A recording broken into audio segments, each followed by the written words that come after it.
What if I told you that billions of people around the world are doing something every single day that might have absolutely no effect on reality whatsoever?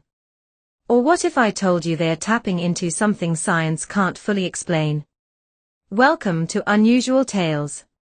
Today we're diving into one of the most controversial questions you can ask. Do prayers actually work? Before you click away, or start typing in the comments, hear me out. This isn't about attacking anyone's faith, or proving anyone wrong. This is about looking at something billions of us do, and asking the questions most people are too uncomfortable to explore. Here's where it gets interesting. Every major religion on earth practices some form of prayer. Christianity, Islam, Hinduism, Buddhism, Judaism. That's roughly 5 billion people praying to different gods, in different languages, asking for different things, and often contradictory things. Think about it. Right now, somewhere in the world, 2 athletes are praying to win the same game. 2 patients with the same disease are praying for healing. 2 nations at war are both praying for victory. So what happens when prayers conflict? Does the most devout person win? The one who prays hardest? Or is there something else going on? Now here's where things get really uncomfortable. Scientists have actually studied prayer. Yes, really. In 2006, researchers conducted the largest scientific study on intercessory prayer ever done.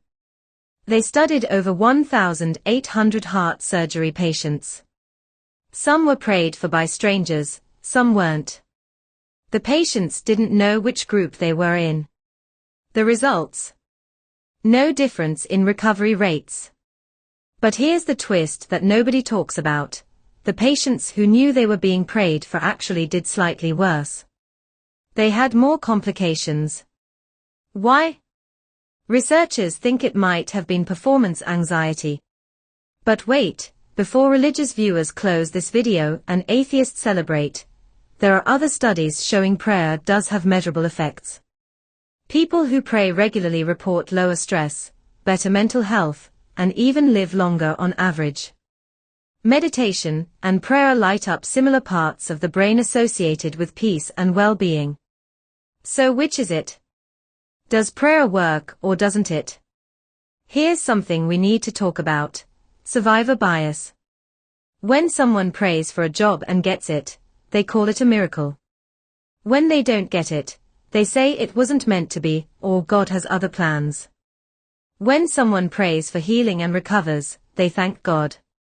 When they don't recover, we hear God needed another angel, or we can't understand God's plan. Do you see the problem? Prayer gets credit for the positive outcomes, and gets excused for the negative ones. That's not how we test if something actually works. Imagine if medicine worked this way. This cancer drug works. Well, only when it works. When it doesn't work, the universe just had other plans. But here's the counterargument that's actually compelling. Maybe we're measuring the wrong thing.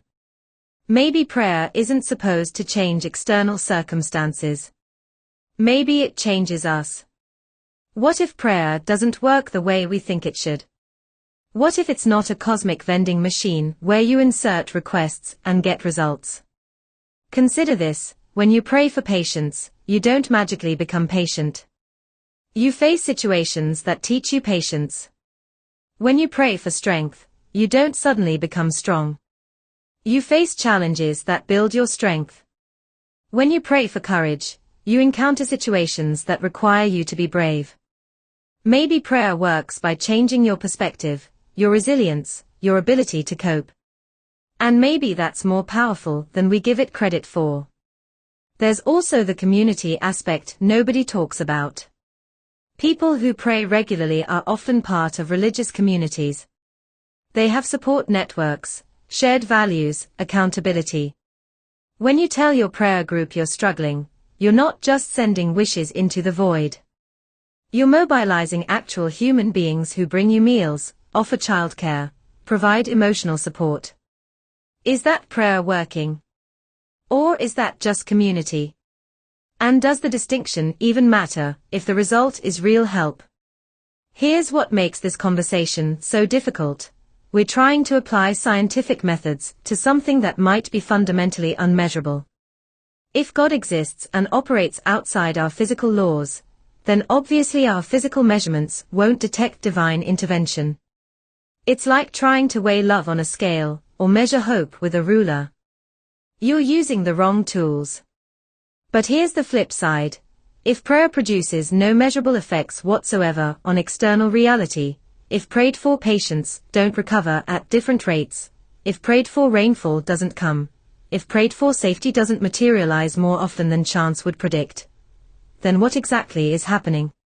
The uncomfortable answer might be, both things are true. Prayer might not change objective, external reality in ways we can measure. But it absolutely changes subjective, internal reality in ways that matter profoundly to human well-being. And maybe that's enough. Maybe that's everything. So does prayer work? Here's my take after looking at all of this. Prayer works if you define work as providing comfort, building community, reducing stress, creating meaning, and giving people strength to face hardship. The evidence for that is overwhelming.